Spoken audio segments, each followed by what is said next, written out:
क्या ये dancing robots जल्द ही किलिंग मशीन्स बन सकते हैं? इन्हें तैयार करने वाली एक कंपनी बोस्टन डायनामिक्स के मुताबिक ऐसा कभी नहीं होगा। उन्होंने रोबोट्स बनाने वाली 5 दीगर अहम तरीन कंपनियों के साथ मिलकर यह फैसला किया है कि वो अपने रोबोट्स को मुसल्लह नहीं करेंगे। लेकिन क्या इससे कातिल रोबोट्स का रास्ता रोका जा सकेगा?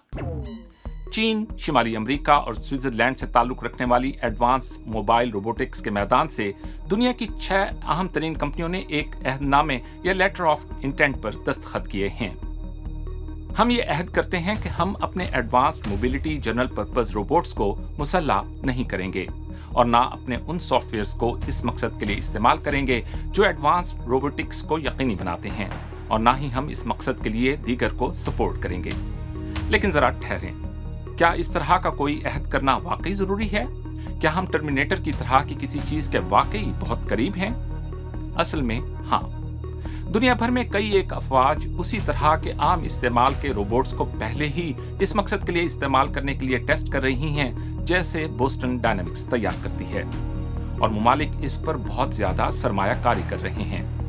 मिलिट्री रोबोट्स की मार्केट का अंदाजा 2021 में 15 बिलियन अमेरिकी डॉलर्स था और इसका हजम 2030 तक 2 गुना हो जाने की तवक्को है।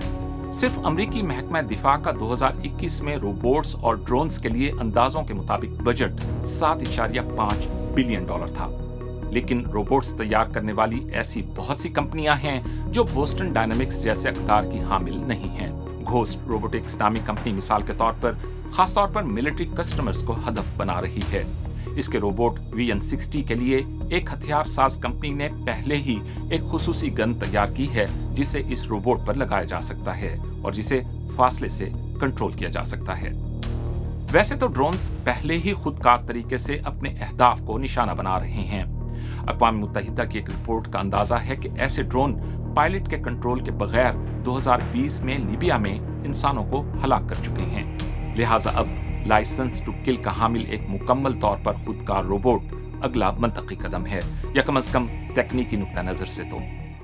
सियासी तौर पर यह कदम ज्यादा मुतनाज़े है, लेकिन अक़वाम मुत्तहिदा भी किलर रोबोट्स पर पाबंदी नहीं लगा सकी। उनकी ताज़ा तरीन पेशरफ्त में जो 2021 में बाज रिवायती हथियारों से मुतालिक कन्वेंशन था, ऐसे हथियारों पर पाबंदी का मामला भी ज़ेरे बहस आया, मगर इस पर कोई इत्तफाक राय न हो सका। तो फिर रोबोट बनाने वाली 6 बड़ी कंपनियों के अहद की क्या हैसियत है?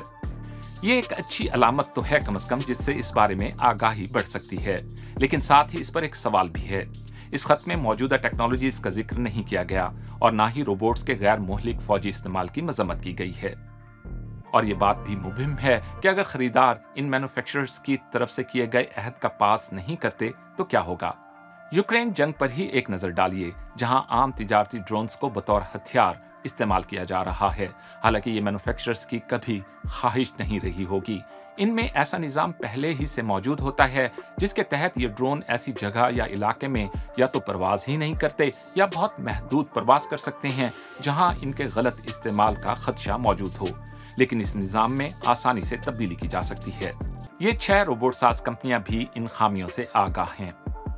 हम पॉलिसी साजों से मुतालबा करते हैं कि वो इन रोबोट्स के महफूज इस्तेमाल के लिए और उनके गलत इस्तेमाल को रोकने के लिए हमारे साथ मिलकर काम करें। हम हर एक इदारे, डेवलपर, रिसर्चर और रोबोटिक्स बरादरी के सार्फिन से भी इसी तरह के अहद का मुतालबा करते हैं कि वो ऐसे रोबोट्स के साथ इस्तेमाल होने वाले हथियारों की तैयारी, उनकी इजाज़त या इस सिलसिले में मदद फराहम नहीं करेंगे।